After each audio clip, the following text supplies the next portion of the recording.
Screen share होगी। अपने mic mic देखें अपने सारे, एक बार माइक ऑफ है सारों के, माइक देख लें अपने।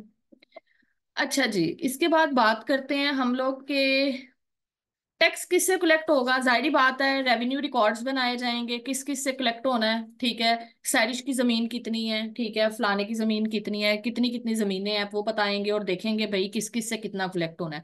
असेसमेंट की जाएगी कि भाई सैरिश के पास जमीन तो है, रिकॉर्ड रेवेन्यू रिकॉर्ड में चला गया, लेकिन सैरिश की कितनी जमीन के ऊपर फसल उग रही है, ठीक है, और कितनी जमीन बैरन लैंड है, ठीक है, कितनी के ऊपर काश्तकारी हो रही है, कितनी पे नहीं हो रही, उसके हिसाब से कितना टैक्स लगेगा, ये भी आप असेसमेंट में देखा जाएगा। ये प्रॉपरली आगे चैप्टर्स आएंगे। इसके बाद हम क्या आता है आपका पार्टीशन। पार्टीशन से पता होना चाहिए, मुश्तरका खाता कहीं पे निकल आता है, ठीक है, लाइक सैरिश वगैरह अगर ज्यादा बहन भाई हैं तो वो जमीन के ऊपर मुश्तरका खाता, यानी एक से ज्यादा लोगों की मलकियत बनती है वो, ठीक है। उसके लड़ाई झगड़े को सालसी काउंसिल्स में लेकर जाके वो सारा कुछ करना कुरना, वो सारा क्या करेंगे आपके इसी एक्ट के अंदर हम लोग देखेंगे। इसके अलावा सर्वे और बाउंड्रीज, सर्वे किए जाते हैं, ठीक है। अच्छा, सर्वे और बाउंड्रीज का क्या चीज आती है। सर्वे और बाउंड्रीज में एक आप लोगों ने कभी एक चीज देखी है कि जहां पे अक्सर खाली जमीनें होती हैं, आप चले जाएं, आपने कभी, हम जाहिर बात है उर्दू जुबान में या पंजाबी में हम कहते हैं पैली, ऐसे कहते हैं ना, हम पैलियों में गए हुए थे, हम वहां पे गए हुए थे। वो जो जब आप खेतों में जाते हैं तो आप लोगों ने अक्सर देखा होगा कि लोगों ने अपने खेतों के अंदर किनारों के ऊपर या तो बाउंड्रीज बनाई होती हैं, या तो पत्थर से बनाई होंगी, ठीक है, या तो ईंटों के साथ बनाई होंगी, ठीक है, या तो कोई डंडे शंडे रख के कोई इस तरह करके या दीवारें खड़ी कर दी होंगी, या इस तरह करके कुछ बाउंड्रीज बनाई जाती हैं। तो वो चीजें भी हम पढ़ेंगे कि वो बाउंड्रीज और सर्वे किस तरह करेंगे जाके ये, ठीक है।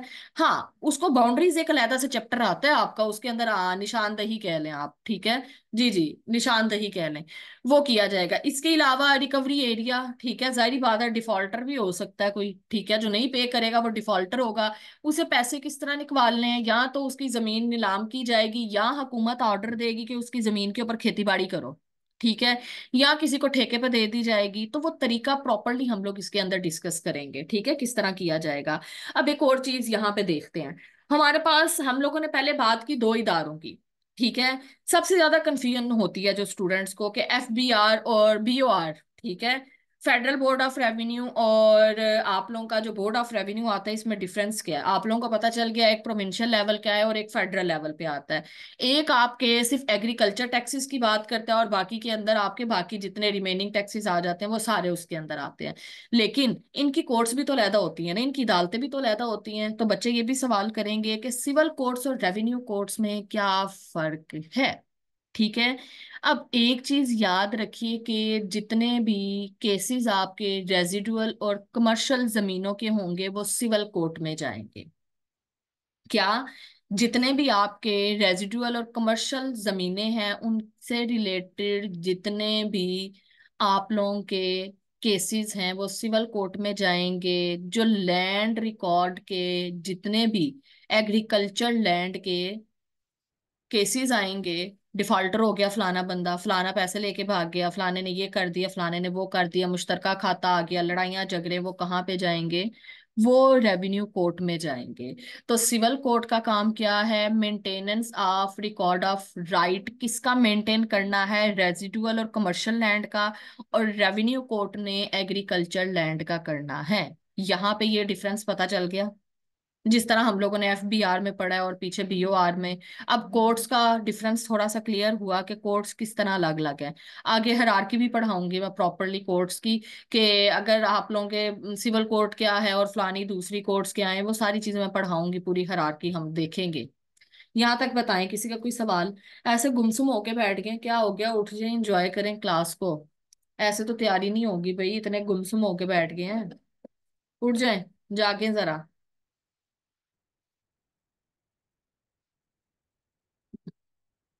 अच्छा जी, अब ये आपका एग्रीकल्चर लैंड आ गई जिसको आप जरूरी जमीन कहते हैं, रेजिडुअल और कमर्शियल लैंड का आपको पता चल गया है, ठीक है। ये सारी चीजें लिखी हुई हैं ऊपर, रेजिडुअल और कमर्शियल लैंड सिविल कोर्ट्स में आएंगी, रेवेन्यू कोर्ट्स में अंदर एग्रीकल्चर लैंड आएंगी। अब देखें, यहाँ पे तो पता चल गया, ठीक हो गया तैयबा। एक चीज अब यहाँ पे एक पॉइंट समझने वाला है आपका, एक पॉइंट यहाँ पे समझने वाला है। वो कहता है कि रेवेन्यू कोर्ट्स में तमाम एग्रीकल्चर लैंड का रिकॉर्ड ऑफ राइट मेंटेन होगा। क्या मतलब, यहाँ पे हम बात करते हैं आरओआर का मतलब है रिकॉर्ड ऑफ राइट की एंट्री होगी, असेसमेंट होगी, पार्टीशन होगी, सर्वे बाउंड्रीज की। इसके अंदर लैंड, एग्रीकल्चर लैंड की कौन करेगा, रेवेन्यू कोड के, ये सारे मसले उधर जाएंगे। ठीक है, ये सारे मसले रेवेन्यू कोर्ट में जाएंगे एग्रीकल्चर लैंड के। लैंड एग्रीकल्चर होनी चाहिए, ठीक है। लेकिन इसके अंदर वो कहता है जब आपका टाइटल का यानी मलकियत का कोई मसला आ जाता है, ठीक है, तो अगर आप 90 डेज के अंदर, अब ये देखिए यहाँ पे आप लोगों का जो रेवेन्यू कोर्ट है ना, वो कहता है कि भाई ये मलकियत का है ना, मलकियत का ले जाएं आप सिविल कोर्ट में ले जाएं। ठीक है, इसका केस हम नहीं देखेंगे, आप इसको सिविल कोर्ट के अंदर ले जाए। अगर तो 90 डेज के अंदर, 90 दिन के अंदर, ये दिन याद रखने हैं पेपर के अंदर, ये वाले इस तरह के पॉइंट्स वो पूछेगा आपसे। अगर 90 दिन के अंदर सिविल कोर्ट के अंदर केस फाइल कर दिया तो ठीक, अगर 90 डेज के अंदर टाइटल के हवाले से, मैं बात सिर्फ टाइटल की कर रही हूँ, सिर्फ टाइटल का केस सिविल कोर्ट में जाएगा। इसके अलावा सारे जितने भी यहाँ पे मैंने लिखे मेंशन किए हैं, ये सारे के सारे आप लोगों के रेवेन्यू कोर्ट में जाएंगे एग्रीकल्चर लैंड के। एग्रीकल्चर लैंड में अगर मलकियत का मसला आता है, टाइटल का मसला आता है, तब आप लोगों की रेवेन्यू कोर्ट कहेगी कि भाई सुप्रीम, ये सॉरी सिविल कोर्ट के पास ले जाओ। अगर 90 दिन के अंदर अंदर हमने केस फाइल ना किया, तो आपकी रेवेन्यू कोर्ट जो है ना कोई फैसला डिक्लेयर, कोई सुना सकती है फैसला। क्लियर होगी बात यहाँ पे, ये चीज समझने वाली थी। कोई ऐसा स्टूडेंट जिसको ये पॉइंट समझ में ना आया। अब मैंने कल एक सवाल आपसे करना है कि मुझे ये बताएं, अब मैंने इस तरह सवाल पूछने हैं, मुझे ये बताएं कि जो टाइटल डिस्प्यूटेड जो लैंड है, ठीक है, कंफ्यूजन किस चीज की कंफ्यूजन है। ठीक है, अगर टाइटल की बात करते हैं तो अगर आप, मैं पूछूंगी आपसे कि टाइटल का जो केस है वो कहाँ पे जाएगा, आप फौरन बोलेंगे मैम सिविल कोर्ट में जाएगा। ठीक है, मैं कहूंगी कि सिविल कोर्ट के अंदर कितने दिनों के अंदर आप केस फाइल कर सकते हैं, आप कहेंगे मैम हम 90 दिन के अंदर कर सकते हैं। अगर 90 दिन के अंदर हम लोगों ने सिविल कोर्ट में अपनी मलकियत के हवाले से केस ना फाइल किया, तो आपकी रेवेन्यू कोर्ट ही खुद कोई, जाहिर बात है वो खुद एक अदालत है, रेवेन्यू कोर्ट खुद एक अदालत है, तो वो खुद ही एक कोई आप लोगों के हक में कोई फैसला सुना देगी। क्लियर होगी बात यहाँ पे। सैरिश बताएं कौन सी कंफ्यूजन है, ये अभी हम लोग बेसिक्स पढ़ रहे हैं, कहाँ पे कंफ्यूजन आई है। ये नीति की जगह से जहाँ आपने बोला ना पार्टिशनिंग की बात हो रही है और एक बात हो रही है मल्कियत की। तो ये अलग चीजें कैसे हैं? मतलब पार्टिशनिंग हो रही है पार्ट नहीं, और मेरी बात सुनो झगड़ा देखिए, डिस्प्यूट तो यहीं पे आ जाएगा ना। मेरी बात सुनो, मैं बताती हूँ पार्टीशन क्या है। पता क्या, पार्टीशन में आप देखेंगी, पार्टी देखें, पार्टीशन मुश्तरका खाता, ठीक है, मुश्तरका खाते में किस तरह टैक्स लगाना है, मैंने उसकी बात की है। आपका, मेरी बात सुने सैरिश, यहाँ पे ना हम एक प्लॉट बनाते हैं, देखें, ये एक प्लॉट है पूरा का पूरा, ठीक है, और यहाँ पे 5 लोग हैं, ठीक है, 5 लोगों का ये पूरा का पूरा जो है ना प्लॉट आता है, ठीक है। और इसको हम लोग क्या कहेंगे, इसको हम लोग स्टेट कहते हैं, स्टेट नहीं कहते, जमीन को स्टेट कहते हैं, ठीक है। आप लोगों की इसके अंदर स्टेट कहेंगे कानूनी जबान के अंदर। वो कहता है कि 5 लोगों का ये जो है ना, अब वो कहता है कि ये पार्टीशन की बात करते हैं, हम एक मुश्तरका खाता आ जाता है कोई, ठीक है। अब 5 लोगों के, अब आप लोगों ने खुद ही बैठ के बीच में जो है ना डिसाइड कर लिया 5 लोगों ने कि भाई इतना हिस्सा तुम ले लो, इतना तुम ले लो, दरमियान वाला इसको दे दो, ठीक है, यहाँ से चौथा बंदा यहाँ पे आ गया और पांचवा बंदा यहाँ पे, 1 2 3, इस तरह करके आप लोगों ने क्या किया, वह आपस में खुद ही डिसाइड कर लिया जगह ये है, ठीक है। अब इसके अंदर क्या है, आपकी जो गवर्नमेंट है वो क्या कहेगी, इसके ऊपर भी देखेगी कितनी फसल हो रही है, टैक्स लगाएगी, इसके ऊपर भी देखेगी टैक्स लगाएगी, इस पे भी, इस पे भी, इस पे भी, ये क्या आ रही है, पार्टीशन आ रही है ना।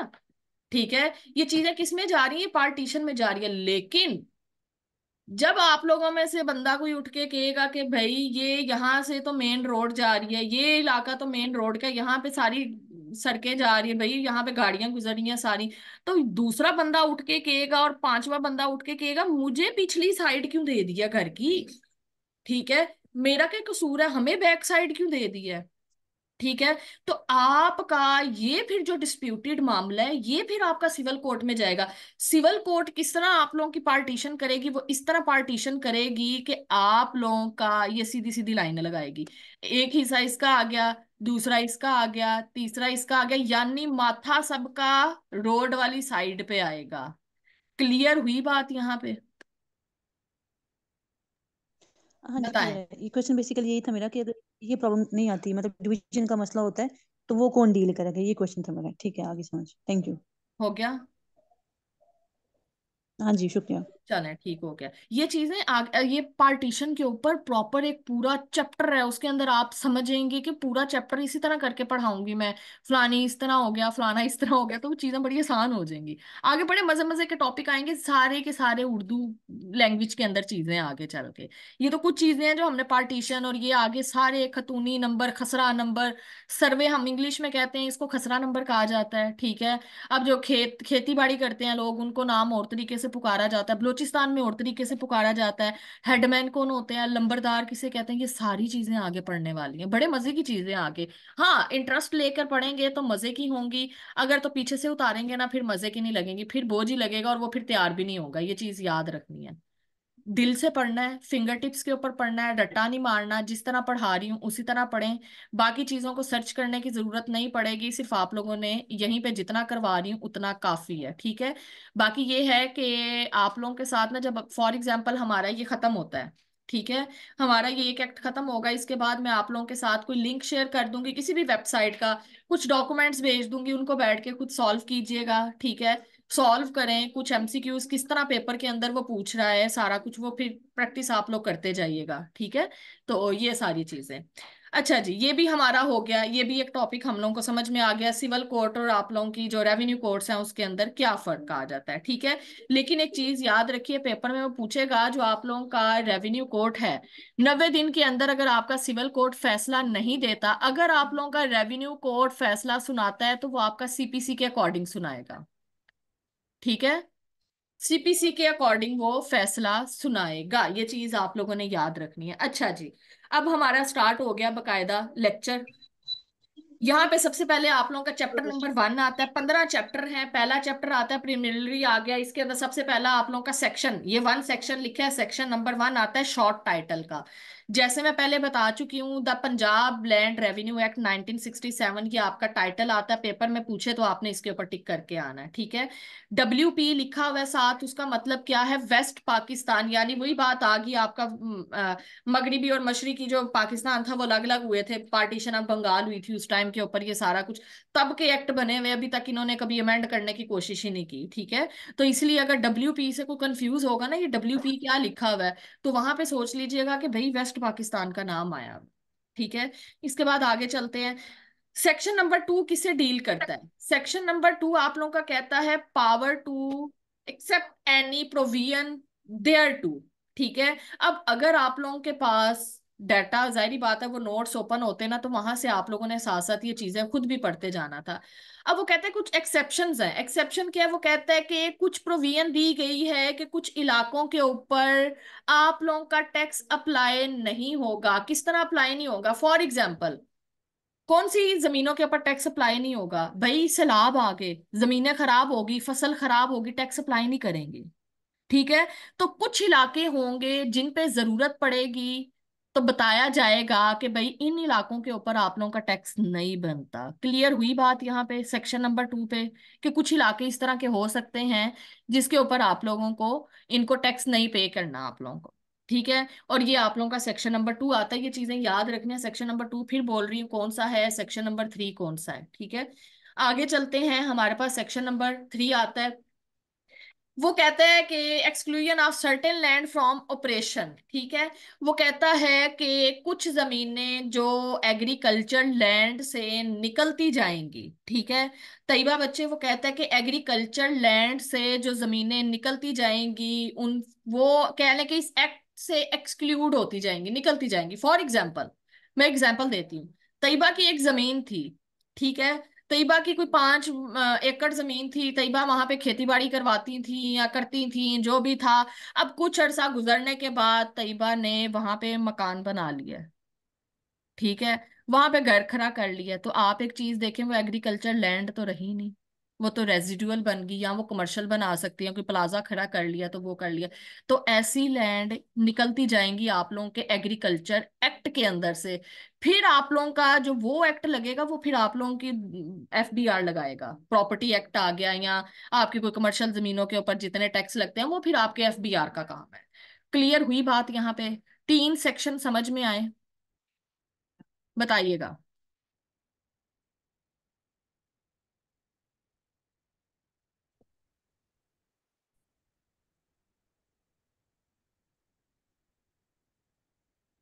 मैं डिस्कनेक्ट हो गई थी। बताएं यहाँ पे कोई ऐसा सवाल 3 सेक्शंस के अंदर जो ना समझ में आया हो, बताएं जरा।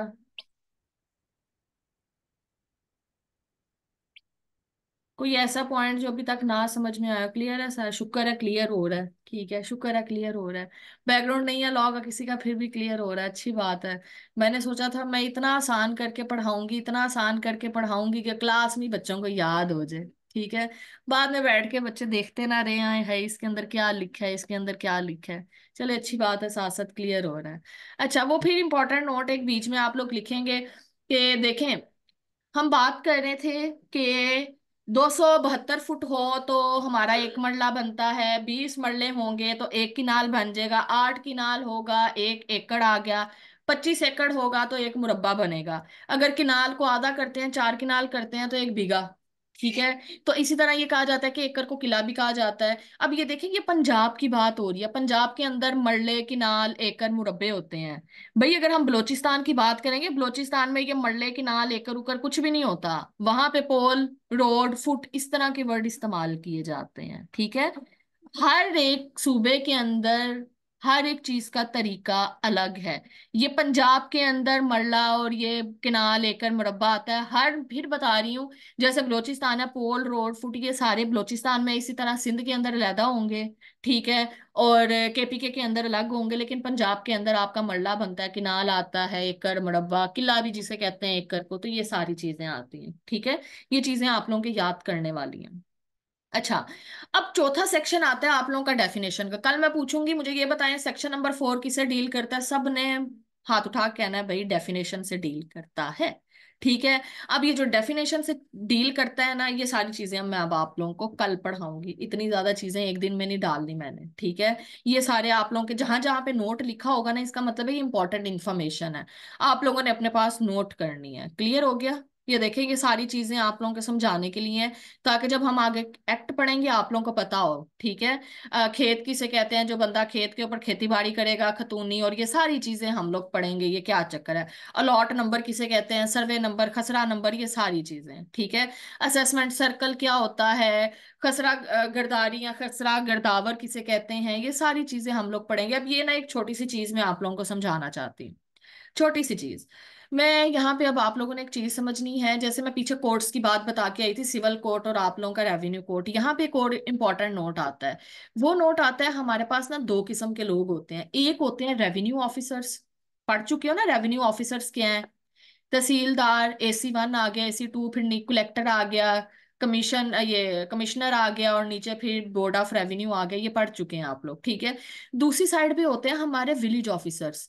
विलेज ऑफिसर्स कौन होते हैं? जो हुकूमत ने बकायदा बंदे लगाए होते हैं, जो गांव के एरियाज के अंदर से रेवेन्यू कलेक्ट करते हैं, ठीक है।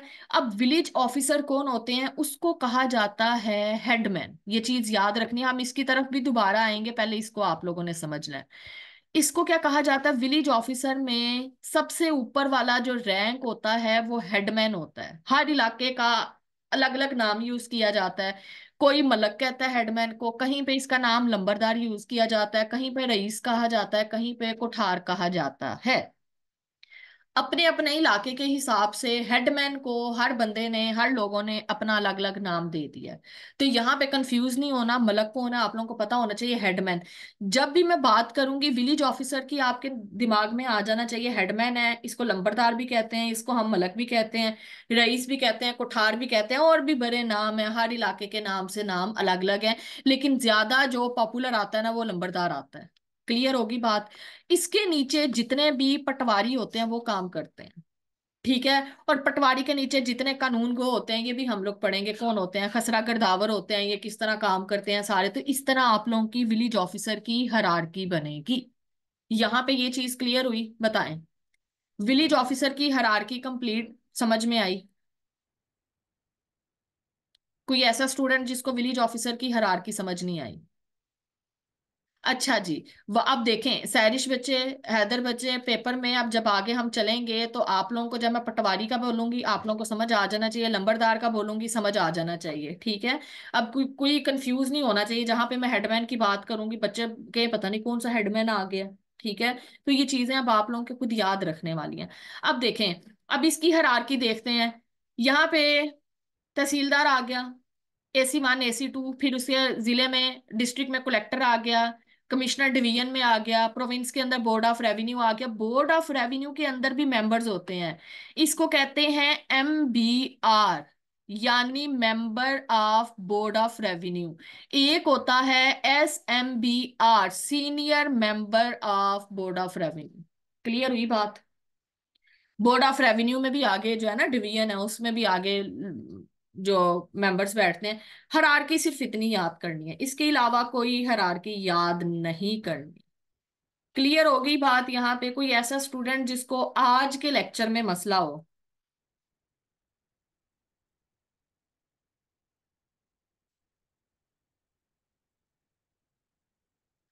अच्छा जी, एक और पॉइंट समझा दूं, एक और पॉइंट समझाती जाऊं। दाऊद, इकरा, हैदर, एक और पॉइंट समझाती जाऊं, इंपॉर्टेंट है आगे चल के। हाँ, एक और पॉइंट की चीजें याद करने वाली हैं समर। ये चीजें वो हैं जो आप लोगों ने याद करनी है, ये सारी चीजें आगे होंगी। नहीं, और ब्रांचेस की जरूरत नहीं है, सिर्फ इतना ही पढ़ना है हसीब, सिर्फ इतना पढ़ना है हम लोगों ने। हरारकी सिर्फ इतनी पढ़नी है, मजीद आगे नहीं पढ़ना हम लोगों ने इसको, ठीक है। आगे फुल हरारकी नहीं, इतना ही बनेगा आपका। हरारकी सिर्फ इतनी। पेपर में MCQs वो पूछेगा, डिस्ट्रिक्ट के ऊपर कौन बैठा है, रेवेन्यू ऑफिसर पता होना चाहिए डिस्ट्रिक्ट के ऊपर कौन है। प्रोविंस के ऊपर कौन है, बोर्ड ऑफ रेवेन्यू। इसी तरह डिवीजन के अंदर कौन है, ठीक है, ये सारा कुछ पता होना चाहिए। अच्छा, अब हम ना लैंड्स की बात करते हैं। पीछे हम लैंड की बात कर रहे थे, अब मैं आपको लैंड की बात बताती हूँ। वो कहते हैं हमारे यहाँ पे ना 3 किस्म की लैंड होगी। एक लैंड आती है इकरा, इरिगेटेड लैंड, पहले नंबर पे आ गई। दूसरे नंबर पे आती है अनइरिगेटेड लैंड, ये आ गई, ठीक है। तीसरे नंबर पे आती है आप लोगों की बैरन लैंड, ठीक है। बैरन जिसे कहते हैं, जिसको बंजर जमीन कहा जाता है, ठीक है। इरिगेटेड लैंड के ऊपर वो कहता है इरिगेटेड लैंड वो है जो काबिले काश्त है, ठीक है। हम लोग क्या कहते हैं, अक्सर हम लोगों के दिमाग, हम जब पढ़ रहे होते हैं ना उसमें हम पढ़ रहे होते हैं इरिगेटेड लैंड वो है जिसके जिसके ऊपर काश्तकारी होती है, अनइरिगेटेड वो है जिस पे काश्तकारी नहीं होती। बच्चे इस तरह कॉन्सेप्ट लेके जाते हैं, तो ये याद रखिए। इरिगेटेड लैंड वो है जो काबिले काश्त है, लेकिन उसको सोर्स कौन सा यूज किया जा रहा है, आर्टिफिशियल सोर्स से उसको पानी दिया जा रहा है, ठीक है। इसको आप लोग कह सकते हैं आर्टिफिशियल सोर्स के अंदर कुआं, चाही, नहरी जमीन भी इसको कहा जाता है, ठीक है। चाही हम लोग कहते हैं कुएं को, ये चीज याद रखना कि पंजाबी में लोग पहले चाही कहा करते थे कि भाई ये फलानी जमीन है, इसको चाही से पानी दिया जाता है, ठीक है। नहरी जमीन भी इसको कहते हैं, वो जमीनें जो आर्टिफिशियल सोर्सेज से जिनको पानी दिया जाता है, उनके ऊपर लैंड टैक्स जो लगेगा, रेवेन्यू टैक्स, वो अलग लगेगा, उसकी और तरीके से लगेगा, ठीक है। उसकी जाहिर परसेंटेज जो होगी वो डिफरेंट होगी। इसी तरह आप लोगों के पास आती है एक अनइरिगेटेड लैंड जो काबिले काश्त है, ठीक है। ये किसी ने नहीं कहना कि काबिले काश्त नहीं है, भाई ये काबिले काश्त है। इसको बारानी जमीन कहा जाता है, सैलाबी जमीन भी कहा जाता है। जो नेचुरल तरीके से जिसको पानी दिया जाता है उसको हम लोग कहते हैं अनइरिगेटेड लैंड। इसके ऊपर टैक्स की परसेंटेज डिफरेंट होगी। तीसरे नंबर पे बैरन आता है, जिसपे 6 साल से कोई किसी किस्म की जो है ना कोई फसल ना उगी हो, वो बैरन लैंड में चले जाती है, ठीक है। और एक चीज और चीज याद रखनी है कि पाकिस्तान में 2 फसलें होती हैं, ठीक है। एक होती है रबी और दूसरी होती है खरीफ। देखें, अभी ये कितने टाइम से लेकर कितने टाइम तक है रबी, यानी किस मंथ से लेकर किस मंथ तक आप लोगों की रबी फसल आती है, और खरीफ कितने मंथ से लेकर कितने मंथ तक आती है, ये चीजें आगे पढ़ेंगे और इसी तरह के MCQs पेपर में आते हैं। क्लियर हो गया यहाँ पे? बताएं। हाय, बता दें क्लियर हो गया? कोई सवाल किसी का?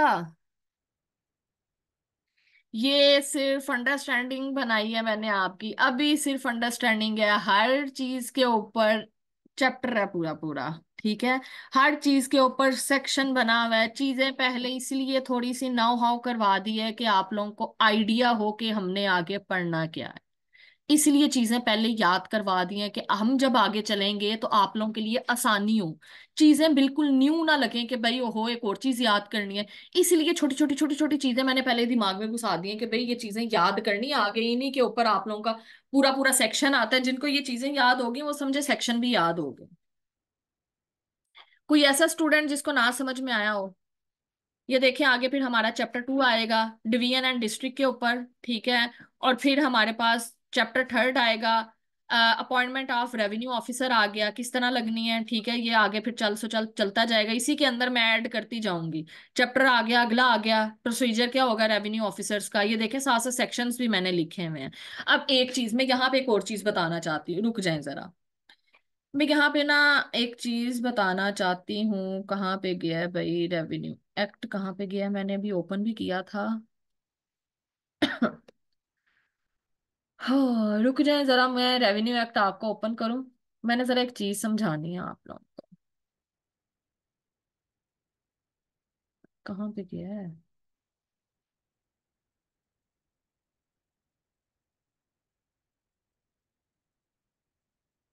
हम्म,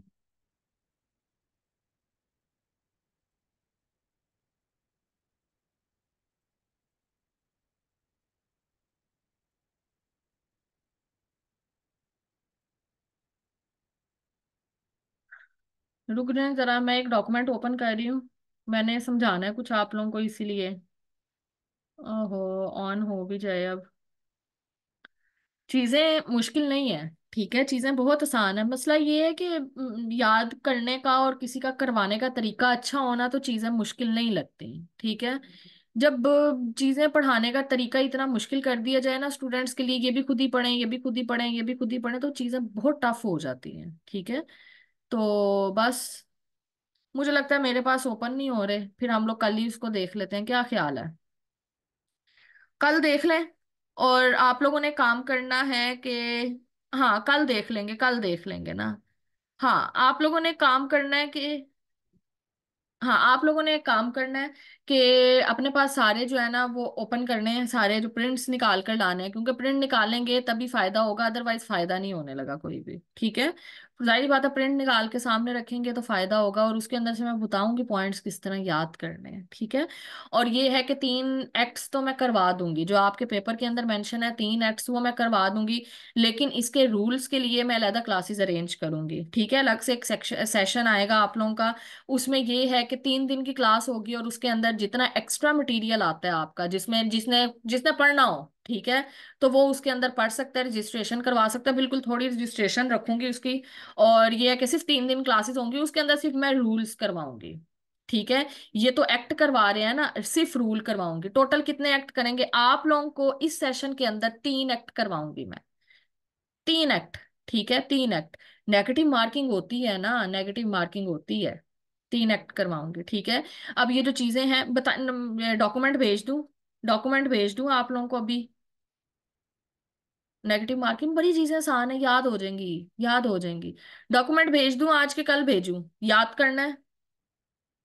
भेज रही हूँ बस, फिर तैयार है, मैं भेज रही हूँ। चलें ग्रुप के अंदर अभी भेज रही हूँ बस मैं, चलें जी। ख्याल रखें अपना, इंशाल्लाह फिर कल मुलाकात होती है।